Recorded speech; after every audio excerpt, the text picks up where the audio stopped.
Hey, what's going on YouTube? This is Birdman Class right here, and I came back with my fourth and final part in this Kingdom Hearts enemy analysis.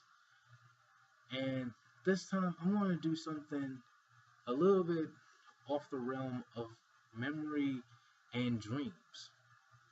And believe it or not, some say that there is a fourth monkey. One of the like there out of three wise monkeys, there's actually a fourth one that deals with thought or think no evil, essentially cleansing yourself from negative thought. Now, the ones I'm going to talk about and how the way this all ties into this quartet and how the way it essentially deals with the heart and memory and how the way memory is a part of the heart as well. That's right. I'm going to talk about the dream eaters. And essentially dream eaters, they're a dualistic entity because there are negative dreams, there are nightmares and spirits, nightmare dream eaters and spirit dream eaters. And if you notice, some of them they do have ears, mouths, and they have eyes. They essentially have that. But if you really look at them, they they cannot really think. Like if you notice that unversed, heartless, and nobodies, they essentially they have thought processes.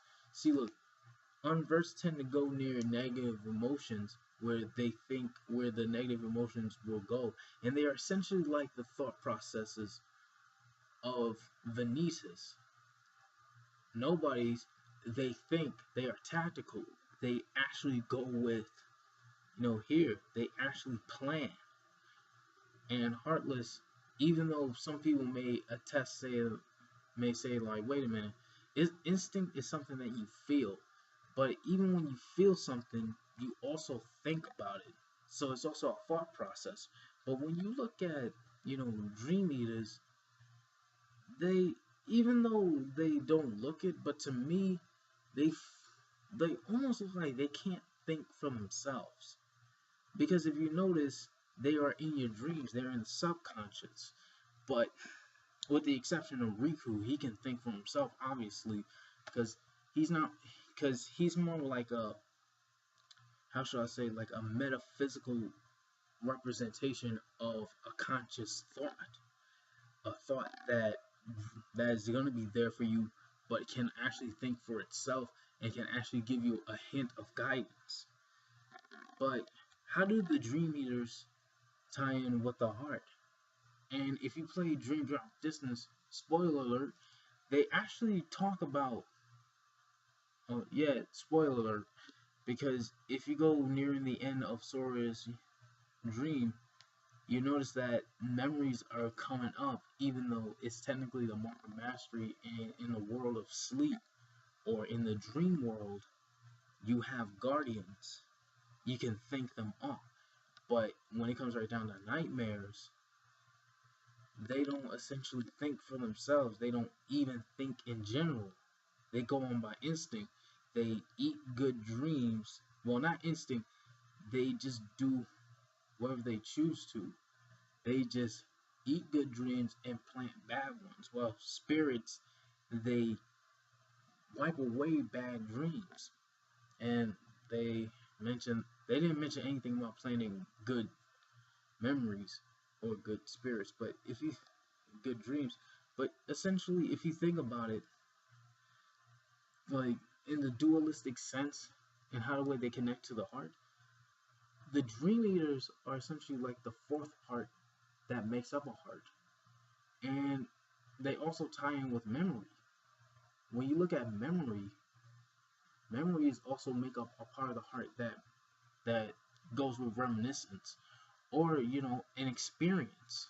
If you notice, all four of the enemies, they lack one common thing, but yet they also obtain it briefly. That's experience. And no, I'm not talking about experience points that you gain when you defeat them. No, I'm talking about how the way they convey their own sense of being, their own self. They're essentially like clones. They don't they don't feel for themselves, they don't see for themselves, they don't speak for themselves, they don't hear for themselves, and they essentially don't know themselves. That's the thing. Because with a heart, you know yourself. You understand yourself. You come out and say, wait a minute, this isn't right. And when it comes right down to judgment, you realize that, wait a minute, this is essentially not me. I will follow my own destiny because I choose to, more than it's forced upon me. And if you really look at it, Dream Eaters, like looking at their colors, they're they're actually all over the place. You know, like if you look at Nobody's, Heartless, some Heartless, and you even look at the Unversed, they have like a uniform color scheme. Like, sure, there may be some Heartless that are like wild and exaggerated colors, especially in Final Mix. And you look at Nobody's, they're typically in the gray and dull area, as if, yeah, because the because Heartless, they essentially have emotion. They essentially have emotion and willpower. Hence why they can come in various colors and forms, but yet that's the thing. They don't have a stable form. While Nobody's, they just only have a body and a soul or willpower, but they have no heart. Hence why they appear gray, lifeless. And Unversed, they essentially have a heart and a body. Hence why they're stable, but yet they have no soul. Hence why they really don't have a willpower. Hence why they can't really convey themselves. Yet with the Dream Eaters or Nightmares, they are a different breed because they can't be pinpointed. Sometimes you can think about it, but mostly they go with feeling more than they go with actual thinking. Hence why, in a sense, they do fit with the fourth monkey, think no evil, because they are essential. If you look at them, like their color scheme, you can even change up their color scheme. They can't. They may have emotion, but they don't think much of it. Maybe they do think much of it, but they tend to populate towards those who they feel is more, suitable, as opposed to thinking like, wait a minute, I'm not going to do this. Just the same thing as with, see, look, because Heartless, they align with themselves, whoever's the strongest. That's not a really good way of thinking, but that's still a thought. And Nobody's, they're tactical and they plan. And in a brief scene, you actually see some Unversed actually holding Ventus down. They have like a hive mind. They do think, but they think with like Vanitas as being like the king or the queen, depending on which context you're looking at. But with the Dream Eaters or with the Nightmares, like Master Yin Sid once said, he said that Dream Eaters are just heartless in the sleeping realm. And if you really think about it, Heartless typically have like a negative alignment, but with Dream Eaters, they can come in both good and bad. And the fact that they tend to actually align with whoever they feel as if is good for them or bad for them, they typically go with that person. But then how does this tie in with thought? And how does this tie in with Dream Eaters? See, because Dream Eaters are essentially like dreams in general. Sometimes you can think about them, and sometimes you just feel them. And sometimes you don't even think. Dreams are essentially imagination without direction. Just like the Dream Eaters.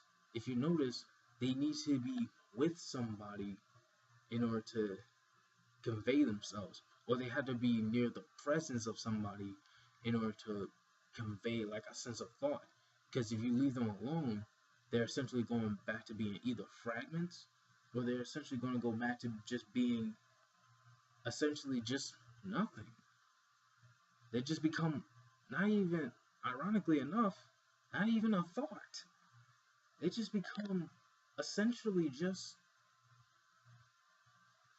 a plain, like a sheet of paper, just plain blank with no imagination whatsoever. Even though I mentioned that imagination without direction is the same as going with feeling, but when it comes right down to dream eaters and how do they tie with memory, and if you look at, oh yeah, there was this one quote in the beginning of Kingdom Hearts 2. Sora said this. He said, "A scattered dream that's like a far off memory. A far off memory that's like a scattered dream. I want to line the pieces up, yours and mine." That quote, outside of, I want to line the pieces up, yours and mine. A scattered dream that's like a far off memory. A far off memory that's like a scattered dream. And essentially, your thought process is not straight. Hence why the dream eaters are a representation of that. And if you look at Sora, he's essentially like a culmination of experiences, not only of his own, but of Ventus and Roxas. Because he didn't understand why he shed a tear when he saw Xion. And he didn't even know who Terra and Aqua was. Even though he felt it. Essentially, like, dreams and memories are almost one and the same, but they are entirely different. Just like the dream eaters and nightmares. See, a nightmare can be like a premonition of something bad happening, or a dream can be a premonition of something good happening. But at the same time, if you really think about it, where does the thought go? Do you go with the bad and try to prevent it from happening, or do you go with the good and just wait and see what happens? Then, how do the dream eaters tie into all this? How do they tie into the heart? See, like I said before, and how the way there's hear no evil with the heartless, see no evil with the nobodies, and speak no evil with the unversed. And then, the proverbial or the hypothetical fourth monkey, think no evil with the dream eaters. Essentially, they represent the four stages, well, to me, the four stages of experience. Basically, emotion, willpower, expression, and thought. And when all of those experiences come together, they essentially create like this primordial experience called a heart, or an individual. An individual. See, eventually, heartless return back to their former selves if they are defeated, and if their nobodies are defeated, and they come back to their original personas. Essentially, the originator will feel whole even though they don't know why. And then the unverse, they represent negative emotions, but they represent emotion nonetheless, but they can't express it. So when you defeat expressionlessness, you essentially gain back expression. And if you defeat nightmares, your thoughts will become clear. And how does all this tie in with the heart? Because the heart is you, and you are the heart. And if you essentially look at it like that, you realize that, wait a minute, the enemies that we were defeating were not essentially enemies that we can gain for experience, but essentially enemies that represent our doubts, represents our blocks, represents our lack of being, or a lack of not experience, but a lack of self, or lack of fulfillment. Nobodies represent lack of fulfillment.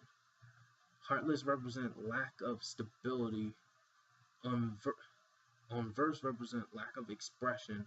And dream eaters, regardless if it's like nightmare or not, represents lack of constant straight thought. And put that all together, you have either like a fragmented, messed up heart, or you have a whole heart that's focused. Hence why, Sora failed, in my opinion, Sora failed and Riku passed. Because Riku's heart was not only strong and fortified and ready and expressed itself through loyalty and strength, but it was also clear enough to see that there was something going on. While Sora's heart lacked direction, sure it was strong, sure it had like a right purpose, but it lacked stability, it lacked focus, it lacked clarity. Hence why, if you look at, hence why Riku was master while Sora was not. But in essence, Sora was happy because he knew that he can improve. And Riku became a master and he cleared himself of all those doubts. And with that, YouTube, you realize that Kingdom Hearts is something far greater than just gaining experience or even something, as simple as friendship. It's about oneself and how the way you deal with life in a very highly fantasized Disney-esque way or Final Fantasy way. But you catch my drift. Each experience is a culmination of oneself. And with that, YouTube, this is my conclusion. Kingdom Hearts, to me, is a great series because of its representation. But at the same time, it's mysterious due to it not ending, but actually beginning. And I say, as I usually say, I want to add one. Hope you have a great time. And if you agree with my analysis, then you can agree. If you disagree, then, put a reason why. But essentially, hope you have a great time and have a good one. Later.